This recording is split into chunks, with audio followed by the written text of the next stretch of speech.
1절로 6절까지 말씀입니다. 요한계시록 4장 1절부터 6절까지 말씀, 제가 가진 성경 신약성경 403페이지입니다. 이 시간 우리 요한계시록 4장의 말씀 우리 한 절씩 교독하신 후에 마지막 6절은 한 목소리로 합독하도록 하겠습니다. 이 일 후에 내가 보니 하늘에 열린 문이 있는데 내가 들은 바 처음에 내게 말하던 나팔 소리 같은 그 음성이 이르되 이리로 올라오라. 이후에 마땅히 일어날 일들을 내가 내게 보이리라 하시더라.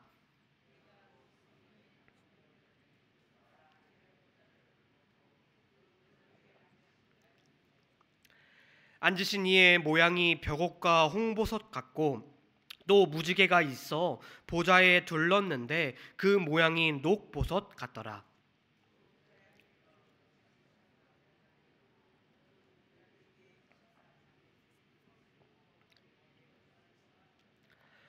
보좌로부터 번개와 음성과 우레소리가 나고 보좌 앞에 켠 등불 7이 있으니 이는 하나님의 7 영이라.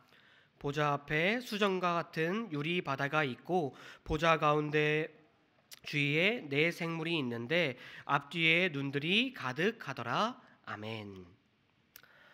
우리가 함께 묵상하고 있는 요한계시록은 수많은 상징과 환상으로 되어 있고 또 기록 내용이 순서적이지 않고 섞여 있기 때문에 우리가 좀 다루기가 어려운 부담스러운 것이 사실입니다.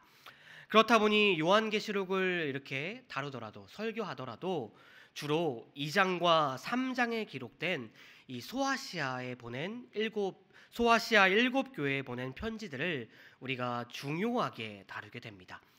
왜냐하면 이 2장과 3장에 기록된 7교회를 향한 편지들은 우리가 이해하기 쉬울 뿐더러 또 그 내용이 오늘날 우리에게도 많은 은혜와 도전을 주기 때문입니다. 하지만 요한계시록 전체에 있어서 가장 중요한 부분을 꼽는다고 한다면 그것은 오늘 우리가 함께 묵상할 요한계시록 4장과 5장의 말씀일 것입니다.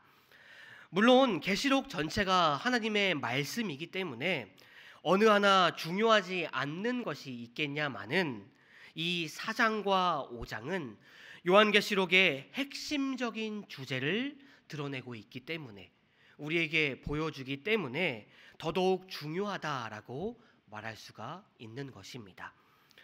우리가 이 점을 한번 잘 생각하시고 기억하시고 오늘 본문을 함께 보시게 되면요. 먼저 1절은 이 일 후에 내가 보니라는 말로 그 말씀을 시작하고 있습니다. 여러분, 여기서 이 일이라는 것은요, 계시록 1장 10절에 기록된 요한이 주의 날에 성령의 감동되어 예수님의 큰 음성을 들었을 때를 가리키는 것입니다. 요한은 이때 소아시아 7교회에 편지를 쓰라는 주님의 음성을 듣게 되었고 또 천상에 계신 예수님의 그 모습을 보게 되었습니다. 오늘 본문에서 요한은요 다시 한번 주님의 음성을 듣게 됩니다.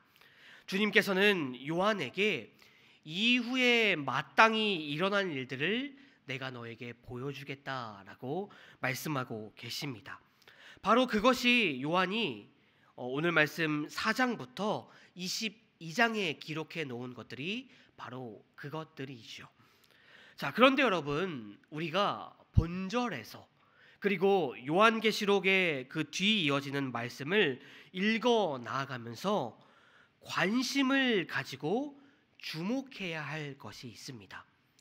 그런데 그것은요, 장차 보이실 일어날 일이 아니라 앞에 따라오는 마땅히라는 단어입니다.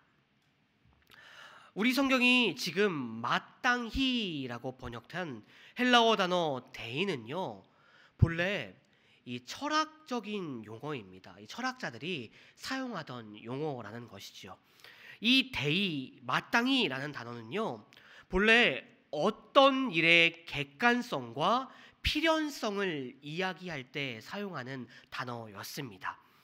요한은 지금 이 단어를 사용함으로써 계시록에 기록된 모든 일들, 재림, 심판, 종말, 그리고 하나님 나라라는 그 모든 사건들이 하나님의 뜻 가운데 일어나는 필연적이고 객관적인 미래의 사건임을 우리에게 분명하게 밝히고 있는 것입니다. 여러분, 이것은요, 이어지는 2절 말씀에도 분명하게 나타나고 있습니다. 자, 2절 말씀을 우리가 함께 보시게 되면요, 요한은 자신이 성령에 감동되어 하늘 보좌와 그 보좌에 앉으신 이를 가장 먼저 보았다라고 기록하고 있습니다. 여러분, 이 보좌에 앉으신 이가 과연 누구겠습니까? 그분은 바로 하나님이시죠. 시편 47장 8절 말씀, 하나님이 뭇 백성을 다스리시며 하나님이 그의 거룩한 보좌에 앉으셨도다라는 그 시편 47장 8절에 기록한 그 시편 기자의 말처럼 그분은 바로 하나님이십니다. 정리해보면 요한은요, 이후에 마땅히 일어날 일들을 내가 내게 보이리라라는 그 주님의 말씀을 들은 후에 가장 제일 먼저 본 것이 보좌에 앉아 계신 하나님이라는 것입니다. 이것은요, 곧 하나님께서, 그 보좌에 앉으신 하나님이야말로 이 세상의 모든 것들을 주관하시고 다스리시는 온 세상의 주관자이심을 우리에게 분명하게 밝히고 있는 것입니다. 또 이어지는 3절부터 6절의 말씀은요, 요한은 이곳에서 보좌에 앉으신 하나님과 그 주변의 모습들을 보석으로 묘사하고 있습니다. 우리는 여기에 기록된 그 보석들, 여러 가지 보석의 종류들이 정확하게 무엇인지는 우리가 알 수는 없습니다. 그렇지만 아마도 요한이 이러한 보석들을 사용한 묘사를 통해 하나님의 영광과 권능이 보석처럼 찬란하다라는 것을 말하고 있다라는 것 정도로 우리는 생각해 볼 수가 있을 것입니다. 자, 다만 한 가지 우리가 오늘 이 시간 조금 더 중요하게 살펴볼 것은요, 3절에 등장하고 있는 보좌를 둘러싼 무지개라는 단어 표현입니다. 여러분, 하나님께서는요, 홍수로 이 세상을 멸망시키신 후에 내가 다시는 물로써 이 세상을 처벌하지 않겠다라고 말씀하셨죠. 그리고 그 약속의 증표로 무지개를 우리에게 주셨습니다. 그렇기 때문에 성경에서 무지개는 하나님의 변함없음, 신실하심을 뜻하는 것으로 사용되곤 합니다. 그렇기에 그런 무지개가 하나님께서 앉으신 하나님의 보좌를 둘러싸고 있다라는 것은요, 세상의 주권자이신 하나님의 다스림과 통치하심은 변함이 없고 신실하시다라는 것을 우리에게 분명하게 보여주시고 있는 것입니다. 하나님께서는 이 세상을 다스리시는데 하나님께서는 그 선하신 뜻을 단 한 번도 변하지 않고 바꾸지 않으시고 그 뜻대로 이 세상을 선하고 아름답게 다스리고 계신다라는 것입니다.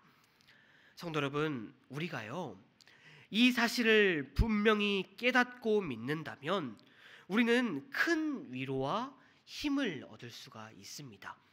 하나님께서 이 세상을 다스리시는, 이 세상을 창조하셨을 뿐만이 아니라 지금도 이 세상을 다스리시고 그 세상을 선하고 아름다운 뜻대로 지금도 변하지 않고 다스리신다는 그 뜻을 우리가 알고 기억하고 있다면요, 우리는요, 이 세상이 우리를 집어삼키려고 달려들을지라도 우리는 모든 것을 물리치고 승리하리라는 확실한 소망을 품고 앞으로 나아갈 수가 있습니다.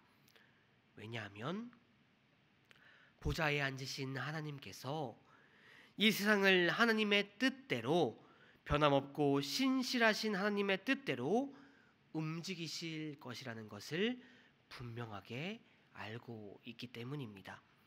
세상의 주관자이신 하나님께서 모든 일을 다스리실 것이기 때문에 그를 믿는 성도는 반드시 승리할 수밖에 없다라는 것을 확신할 수밖에 없기 때문입니다. 사랑하는 성도 여러분, 우리가 믿는 하나님께서는 이 세상을 창조하셨으며 지금도 다스리십니다. 하나님께서는 우리의 인생을 다스리시며 우리의 가정을 다스리시고 우리의 교회를 다스리십니다. 그리고 하나님께서는 이 세상을 지금도 다스리시고 계십니다. 그렇기에 하나님의 선하신 뜻은 우리를 향해 창세 전부터 계획하신 그 모든 계획들은 분명하게 변하지 않고 이루어질 것입니다. 바라옵기는 이러한 사실을 분명히 깨닫고 또 믿음으로 주님께서 우리에게 가르쳐 주신 그 기도처럼 하나님의 뜻이 하늘에서 이루어진 것처럼 이 땅에서도 이루어질 것을 늘 기도하며 소망하며 그 소망 가운데 이 땅 가운데 살아가는 저와 여러분들이 다 되시기를 예수님의 이름으로 축원드립니다. 아멘. 기도하시겠습니다.